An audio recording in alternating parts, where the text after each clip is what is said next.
Hey guys, this is JG Fresh, and today I'm going to do a brief tutorial on Virtual DJ 7 Pro because a lot of people like my mixing at parties and whatnot and wondered how I do it. So let's open the software. This is just going to be a brief tutorial on getting started with Virtual DJ. Now I think this is one of the simplest softwares to use if you're starting out as a DJ and whatnot. Alright, so first of all, mixing in its simplest form is crossing between track 1 and track 2. Now, if you're really going to be an advanced DJ, you can use more than 2 tracks, like say 6 tracks, and that would be amazing if you could do it. Now, for the sake of this tutorial, I'm only going to use 2. I usually use 4 myself. Now, let's give a brief rundown on the mixer. Now this section right here we call the mixer. You have your crossfader, which crosses between track 1 and track 2 depending on where you place the slider. You have your volume control, which is self-describing. It controls the volume of each track. You have your gain, which is fundamentally the same thing as the volume, except for, well, there really isn't much difference. You have your master volume, which controls the volume of everything you do. You have your master Q, which is the volume of the headphones that you're using, if you're using headphones. And for the sake of this tutorial, I'm not going to be using headphones because that's complicated, and most people that are starting out don't have 2 sound cards and don't use multiple audio sources. Not audio sources, audio outputs. Okay, for every track you have your gain control, which is volume. You have your high pass, which is your treble. You have your mid pass, which is your medium frequency of the song. And you have your low pass, which is your bass. So if you really want some bass kicking, crank up your low pass and lower your high pass and mid pass. But if you want treble really strongly, you can crank up your high pass and your low pass, bring it down. And that would be helpful if you're trying to mix into a new song and whatnot. Okay, you have your PFL, which is the track that is playing in your headphones at the moment. So if you press the tab key by default, it switches between track 1 and 2, or vice versa. And it marks it up here, A and B. It shows you which track is playing in your headphones, or your cue. These 2 meters right here, you can't see at the moment, but they show the volume of the track. It goes the same for both sides. Okay, you have your video tab, which you probably won't be using unless you have a projector or whatever. In this mode, you use video samples instead of music, and you can mix videos and play it on a projector or whatever you're going to use. In the scratch tab, this allows you to modify your scratching, but I'm only going to show you beat matching in this video, so that's not necessary. Go back to the mixer. Okay, for every track you have your BPM. This is the amount of beats in every track per every song. This is helpful because it allows you to know which songs will work together and will sound good. Like say, if you're trying to mix a rock song with a rap song, it's not going to work because they have very different BPMs. Beats per minute is what BPM stands for, and that's how many beats play per minute. That gives you the overall tempo of the song and whatnot. You can change your BPM by sliding this pitch slider, which also will change the pitch of the song. These also allow you to adjust the pitch manually. You have your sync button, which will sync the BPM of this song to the BPM of this song, or vice versa, whichever's playing. You have your play button, which plays the track. You have your pause button, which pauses the track, and your cue button, which cues in the new track, which means a cue is where you want to start the song when you're mixing. You have your 3 hot cues, which are exactly the same as the cue, except for it gives you more cues to work with. You have your sampler, which allows you to play new samples, say audio that you recorded and then port it into the program, like a siren or something like that. Now default, it comes with a siren, a saxophone sample, a put your hands up sample, a push sample, pump it up, and this sample. Now you can record your own live samples from what you're playing by pressing record. This records it onto the open track of the sampler. Effects, it just affects the song that you click it on. Say you click it on this side, it'll affect track 1. If you click it on this side, it'll affect track 2. And that gives you cool effects that you can apply to the track. The filter messes with the frequency of the song, and that's really cool if you're trying to fade in a new song. The key is the pretty much the key of the track. Loops, they're complicated, but they're useful. You have 1, 2, 3, or 1, 2, 4, 8, 16, and 32. Every time you click on a loop, it'll loop the song by that many beats. So say you want a song to repeat a section, that's what a loop is, by 1 beat. You click on 1 and then it'll loop the part over and over and over again. Looping in allows you to choose where you want to start the loop, and out is where you want to end it if you want to do it manually. Now, without any further ado, I'll just start with some simple electronic music. Now, as you guys know, I love deadmau5 if you've seen my channel. Now, I'm going to load up a simple deadmau5 song. Let's see. Animal Rights. That'll work. Now, by loading up a song, you just click it and drag it on. Now, as I was saying, it shows your BPM up in the corner.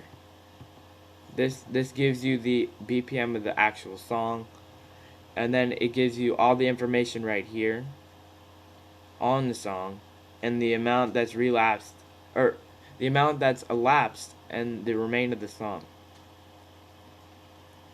Now you see right here, we have this line on the table that tells you every beat that's about to go around.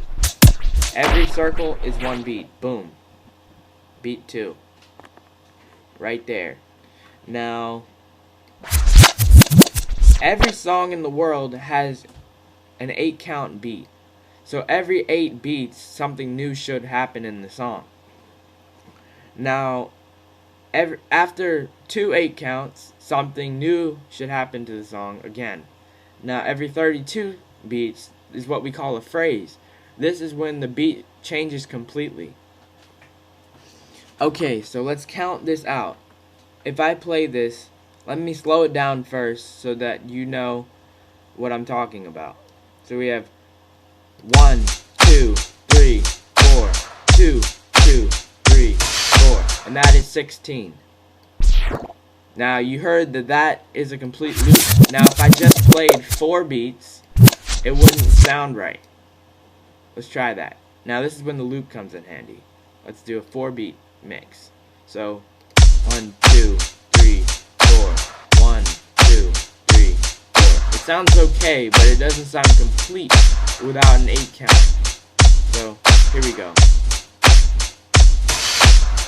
You see that? Now you can hear the full beat part. The full pattern, if you will. Now, let's pause this and drop the loop, and let's start it again. And recount this out. Okay, so here we go. After about 32 beats, or 4 counts of 8, something new should happen in the song. So here we go. 1, 2, 3, 4, 5, 6, 7, 8, and 2, 2, 3, 4, 5, 6, 7, 8, and 3, 2, 3, 4, 5, 6, 7, 8, and 4, 2, 3, 4, 5, 6, 7, 8, and 1. Now you see nothing happened in this one because it's an intro. In intros, you usually have 2 counts of 32 before you start the track. Or, you usually have an 8 count before the next part starts. So, 1, 2, 3, 4, 5,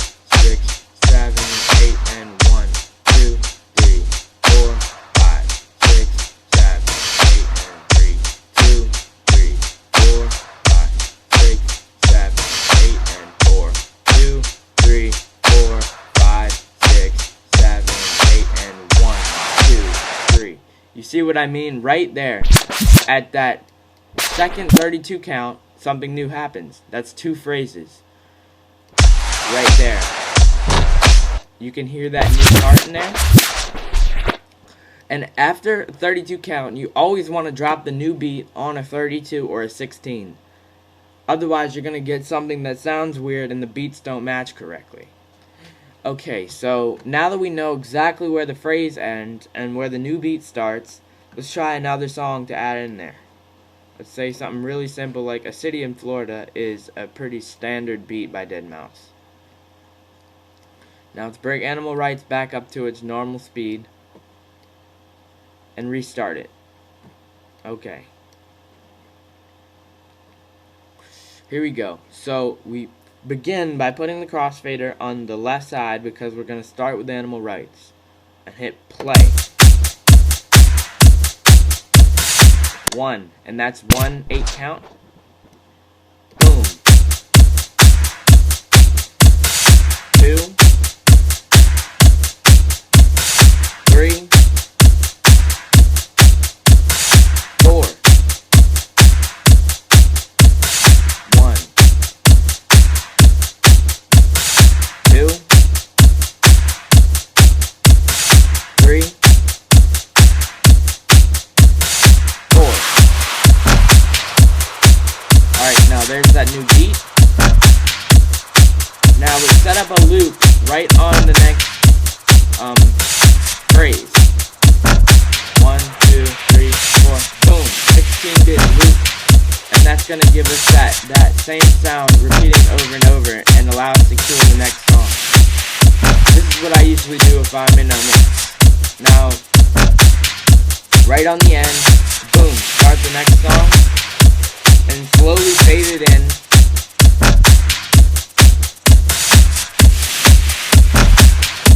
And there it is.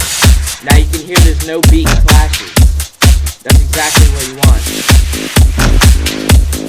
And there's the bass coming in on this track. Now if you can hear it, this is track 2, and this is track 1. Together, that's what they sound like. Now right at the phrase, you drop the new beat. As you can see, that was the new beat right there on the phrase.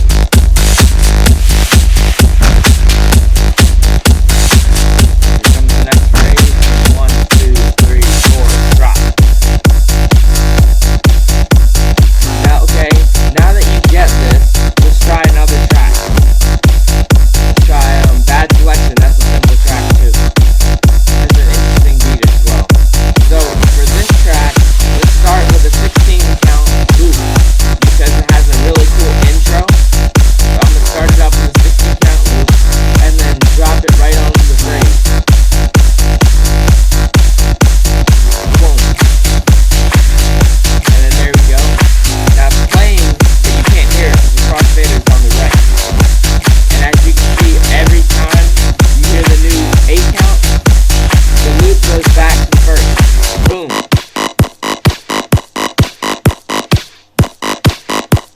Alright, after this beat break right here, as you can see on the track indicator, I'm going to bring the new beat in.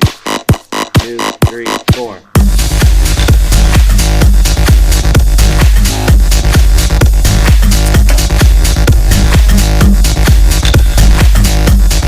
Alright, now we're going to try to fade this out.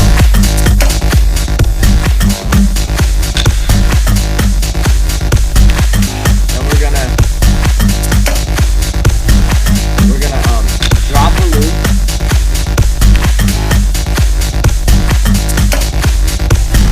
And here we go. Let it play, and then fade the first song out, or the second song out. And then let the first song play standalone.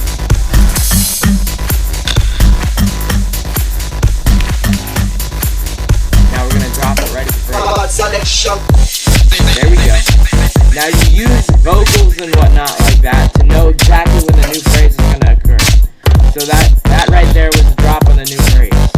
So now you guys understand the fundamentals of mixing. I challenge you to try it yourself and place it a video response or whatever.